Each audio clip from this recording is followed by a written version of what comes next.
dia, meus amigos, sejam bem-vindos a mais um dia para falarmos do nosso livro As Famílias. Vamos então continuar. Diz assim: perto da quarta vigília da noite, hora de oração, Jesus foi junto dos seus discípulos.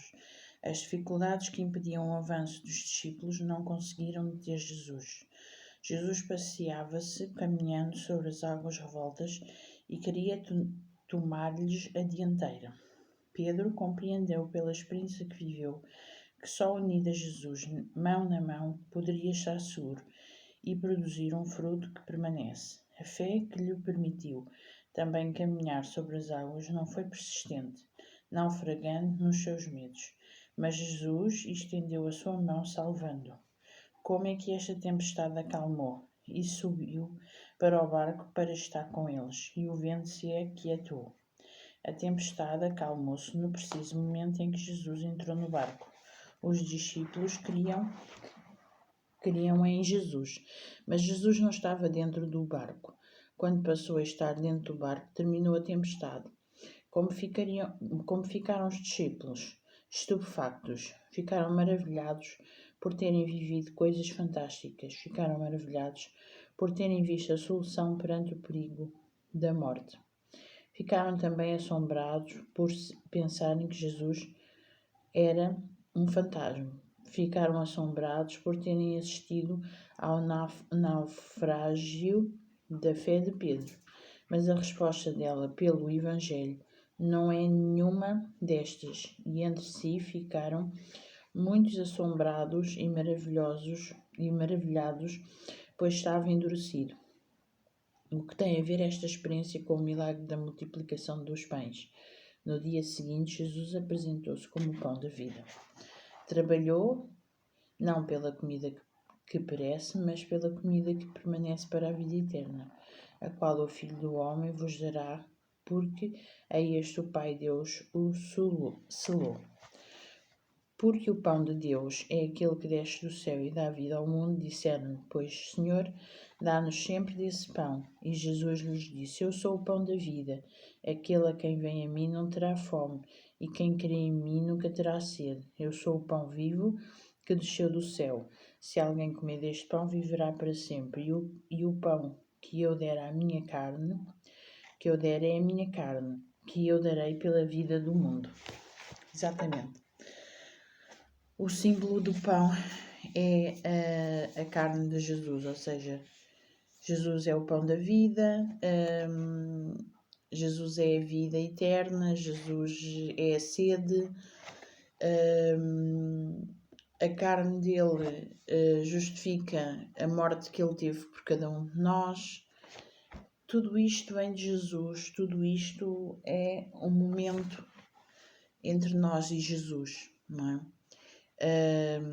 Estas histórias aqui ajudam-nos a compreender muito melhor o que Jesus fez cá na Terra por todos nós, não é? Porque ele deu um exemplo tremendo com a sua vida e depois morreu por cada um de nós, sofrendo coisas muito amargas, mas estando ali completamente em cima do acontecimento, no sentido de saber o que é que ia fazer. Ele sabia exatamente o que ia fazer desde a fundação. Desde antes da Terra ser feita, Deus já tinha isto tudo programado. E se nós caíssemos, como caímos, não é?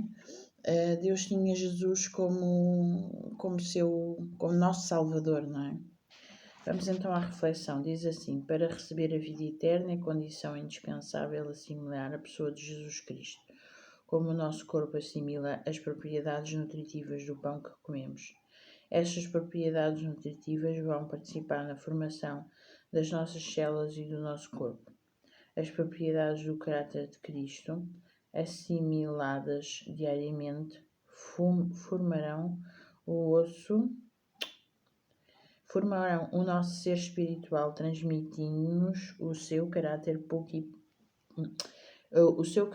puro e santo. A oração, a meditação e o culto diário são fundamentais para a alimentação espiritual. Esta era a lição que Jesus quis ensinar a todos os discípulos.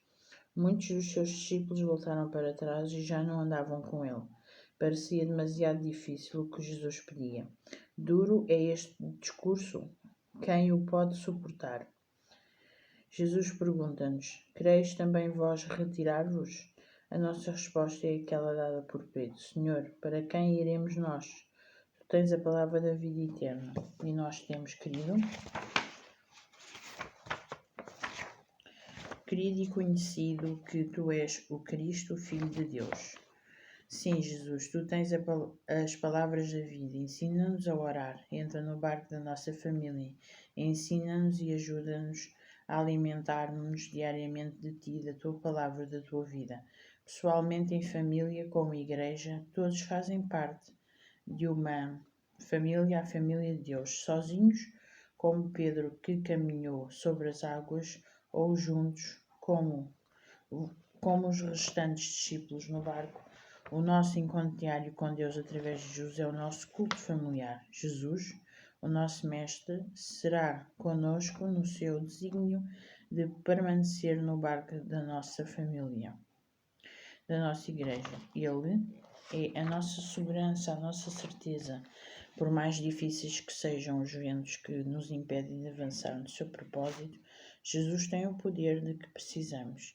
Ele diz-nos: tende bom ânimo, sou eu, não temeis. Ele é o nosso intercessor. Amém por isto. Jesus está em cada momento das nossas vidas, se nós quisermos. E por vezes nós estamos tão interiorizados em estarmos com Jesus que nem nos apercebemos das bênçãos que Ele nos dá todos os dias e todos os momentos da nossa vida. Espero que fiquem bem. Eu hoje estou extremamente cansada e por vezes, olha, não vejo nada do livro, mas peço desculpa a alguém que possa estar a ver, é só porque mesmo estou muito cansada. Já está quase a chegar ao final da semana e eu tenho tido uma semana muito difícil, de muitas dores, de muito desânimo, mas sempre com a presença do Senhor, sempre pedindo a Deus que me suporte cada dia para eu continuar e não parar. Espero para vós que tenham um dia muito abençoado. Quem tiver assim como eu, que vá a Jesus falar com Ele. Não fiquemos tristes. Como diz aqui, tem bom ânimo. Eu estou contigo. E Jesus está connosco cada momento da nossa vida. Tenha um dia muito abençoado na presença do Senhor. Amém.